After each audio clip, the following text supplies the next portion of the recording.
ങ്ങളുണ്ട്. വർഷത്തിൽ 4 തലമുറകളാണ് അവയിൽ നിന്ന് രൂപം കൊള്ളുന്നത്.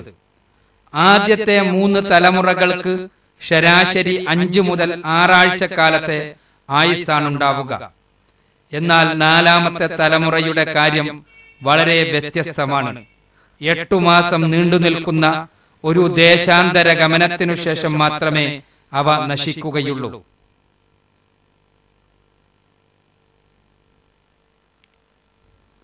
ദക്ഷിണ കാനഡയിൽ പല മൊണാർക്ക് കേന്ദ്രങ്ങളിൽ നിന്നും തെക്കോട്ടുള്ള ദേശാന്തര ഗമനം ആരംഭിക്കുന്നു.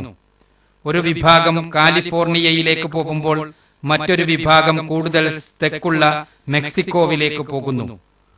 ദേശാന്തര ഗമനത്തിനിടെ മുകളിൽ നിന്ന് കൽപ്പന കിട്ടിയാലെന്ന വണ്ണം മൊണാർക്കുകൾ പരസ്പരം വഴിയിൽ കണ്ടുമുട്ടുന്നുണ്ട്. ഒരൊറ്റ കേന്ദ്രത്തിൽ നിന്നെന്ന വണ്ണം കൃത്യമായി പ്ലാൻ ചെയ്യപ്പെടുന്നുണ്ട് മൊണാർക്കിന്റെ ദേശാന്തര ഗമനം. അവ യാത്ര ആരംഭിക്കുന്നത് ഏതെങ്കിലും ഒരു പ്രത്യേക ദിവസമല്ല, ശരത്കാലത്തിലെ സമരാത്ര ദിനത്തിലാണ്, അഥവാ ഇക്വിനോക്സിലാണ്.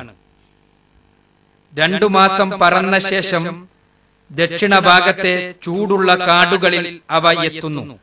മില്യൺ കണക്കിന് മൊണാർക്കുകൾ വൃക്ഷങ്ങളെ കോശം കണക്കെ വലയം ചെയ്ത് ഡിസംബർ മുതൽ മാർച്ച് വരെയുള്ള 4 മാസങ്ങളിൽ ഭക്ഷണമൊന്നുമില്ലാതെ കഴിച്ചുകൂടുന്നു.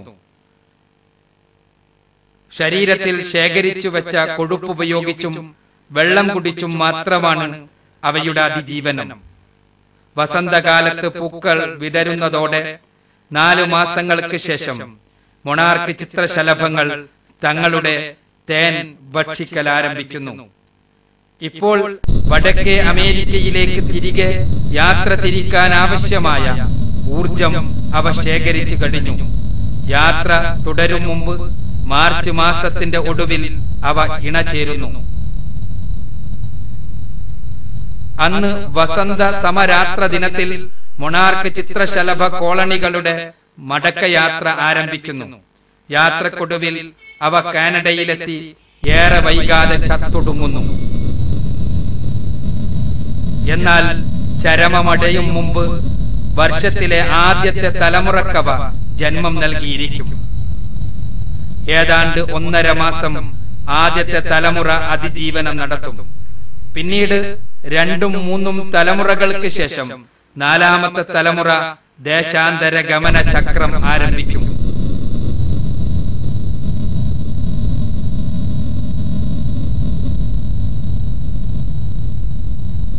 ഈ 4ാമത്തെ തലമുറ മറ്റ് 3 6 മാസം അധികം ജീവിച്ചുകൊണ്ടാണ് വർഗം മുന്നോട്ട് നീങ്ങുന്നത്.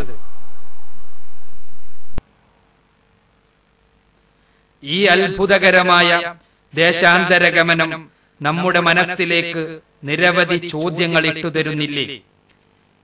ഓരോ 4ാമത്തെ തലമുറക്കും മറ്റുള്ളവയിൽ നിന്ന് വ്യത്യസ്തമായി 6 മാസത്തോളം കൂടുതൽ ജീവിക്കാൻ കഴിയുന്നത് എങ്ങനെയാണ്? ഈ ദീർഘായുഷ്ഠരായ തലമുറക്കാർ ഹേമന്തകാലത്ത് മാത്രം സന്ധിക്കുന്നതെങ്ങനെ? പകലും രാത്രിയും തുല്യമായ ഇക്വിനോക്സ് നാളിൽ തന്നെ ദേശാന്തര ഗമനം ആരംഭിക്കുന്നത് എങ്ങനെയാണ്? ഇത്ര സൂക്ഷ്മമായ കണക്കുകൂട്ടൽ വിദ്യ അവക്കെങ്ങനെ സാധ്യമാകുന്നു? തങ്ങൾ ഒരിക്കലും പോയിട്ടില്ലാത്ത മേഖലയിലേക്ക് കൃത്യതയാർന്ന വിധം പോകാൻ അവക്ക് കഴിയുന്നതെങ്ങനെ? ഇതെല്ലാം കാണിക്കുന്നത് അന്യൂനമായ വിധത്തിൽ പ്ലാൻ ചെയ്യപ്പെട്ട ഒരു സൃഷ്ടി പദ്ധതിയുടെ ഭാഗമാണ് ഈ ദേശാന്തര ഗമന വ്യവസ്ഥ എന്നാണ്. ഈ പദ്ധതിയിൽ ഏതെങ്കിലും തെറ്റുവന്നാൽ അവക്ക് ദേശാന്തര ഗമനം നടത്തുക സാധ്യമല്ല. അങ്ങനെ വന്നാൽ ഹേമന്തകാലത്ത് തന്നെ എല്ലാ മൊണാർക്കുകളും ചത്തൊടുങ്ങി അവക്ക് വംശനാശം തന്നെ സംഭവിച്ചേക്കും.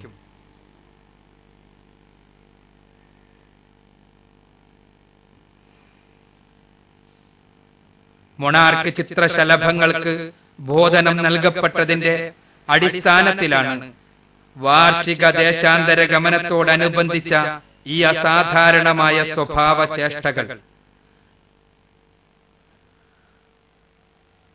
ഭൂമിയുടെയും ആകാശത്തിന്റെയും സൃഷ്ടാവായ അല്ലാഹുവാണ് എല്ലാറ്റിന്റെയും നിയന്താവും സംരക്ഷകനും.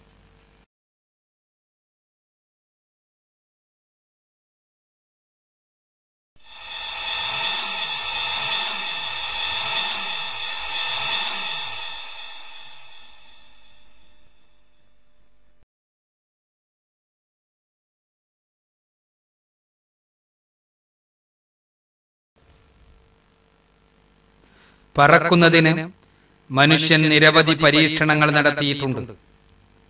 ഏതാണ്ട് 100 വർഷങ്ങൾക്ക് മുമ്പ് ആദ്യത്തെ വിമാനം നിർമ്മിക്കപ്പെട്ടു.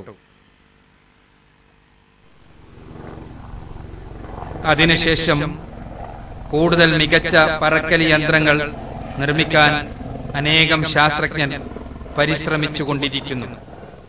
അതേ തുടർന്നാണ് ഇന്നത്തെ അത്യാധുനിക വിമാനങ്ങൾ ഉജ്ജ്വല ഡിസൈനിങ്ങിലൂടെ നിർമ്മിതമായി കൊണ്ടിരിക്കുന്നത്.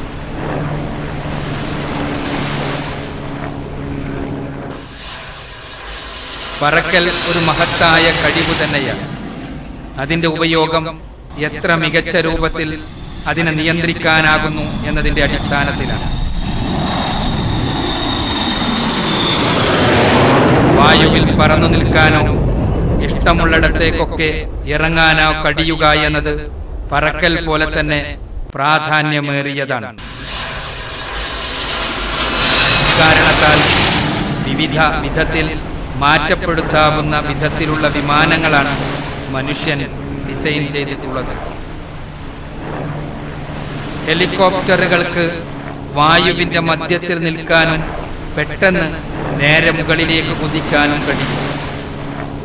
യുദ്ധമേഖലയിലെ പ്രാധാന്യം കണക്കിലെടുത്ത് ഹെലികോപ്റ്ററുകളുടെ ഡിസൈനിംഗ് സംബന്ധിച്ച ഗവേഷണങ്ങൾക്കായി രാഷ്ട്രങ്ങൾ തങ്ങളുടെ ബജറ്റുകളിൽ ഉയർന്ന തുക വകകൊള്ളിക്കുന്നുണ്ട്. എന്നാൽ ഈയിടെ നടന്ന ഗവേഷണങ്ങൾ പുതിയൊരു അത്ഭുതമാണ് വെളിച്ചത്ത് കൊണ്ടുവന്നിരിക്കുന്നത്. ആധുനിക ഹെലികോപ്റ്ററുകൾ പറക്കൽ ടെക്നോളജിയിൽ ചെറിയൊരു ആനത്തുമ്പിയോട് താരതമ്യപ്പെടുത്തുമ്പോൾ കേവലം നിസ്സാരമാണെന്ന വസ്തുത. മനുഷ്യർ ഇതേവരെ നിർമ്മിച്ച പറക്കൽ സാങ്കേതിക വിദ്യകളെ അനേകമടങ്ങ് മറികടക്കുന്ന ഡിസൈനിംഗ് ആണ് ആനത്തുമ്പിയുടേത്. ഇക്കാരണത്താൽ ലോകപ്രസിദ്ധമായ സിക്കോർസ്കൈ എന്ന ഇനം ഹെലികോപ്റ്ററുകൾ ആനത്തുമ്പിയെ അനുകരിച്ചാണ് നിർമ്മിക്കുന്നത്. ഈ പ്രോജക്റ്റ് അനുസരിച്ച് ആനത്തുമ്പിയുടെ ഭാരം വഹിച്ചുള്ള സഞ്ചാരത്തിന്റെ ഇമേജുകൾ പ്രത്യേക കമ്പ്യൂട്ടർ സിമുലേഷനിലൂടെ പഠനവിധേയമാക്കുകയാണ് ഒരു IBM കമ്പനി. ആനത്തുമ്പിയുടെ പറക്കൽ വിദ്യ ഉപയോഗിച്ചാണ് സിക്കോർസ്കൈ മോഡൽ ഹെലികോപ്റ്റർ നിർമ്മിതമാവുന്നത്. ചുരുക്കത്തിൽ മനുഷ്യൻ പ്ലാൻ ചെയ്തതിനേക്കാൾ മികച്ച ഡിസൈനിംഗ് ഒരു ചെറിയ ജീവിയിൽ നാം കാണുന്നു. ആനത്തുമ്പിയുടെ പറക്കൽ സാങ്കേതിക വിദ്യയും അതിൻ്റെ ചിറകിൻ്റെ ഡിസൈനിങ്ങും ഒരു കാര്യം വ്യക്തമാക്കുന്നു: അള്ളാഹുവിൻ്റെ സൃഷ്ടി മഹാത്മ്യവും അത്ഭുതകരമായ ഡിസൈനിങ്ങും. തൻ്റെ ചലനങ്ങൾ ദ്രുതഗതിയിൽ നടത്താനുതകുമാറുള്ള 2 ജോഡി ചിറകുകൾ ആനത്തുമ്പിക്കുണ്ട്.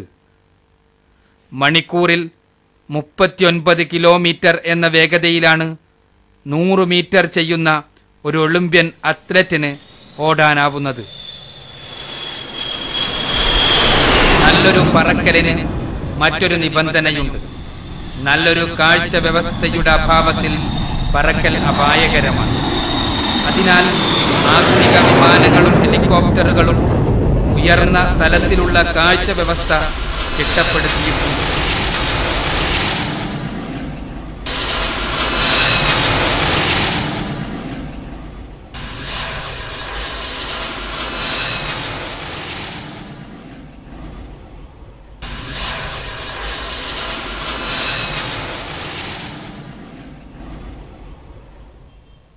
ആനത്തുമ്പിക്കും ഉന്നതമായൊരു ദൃശ്യ വ്യവസ്ഥയുണ്ട്.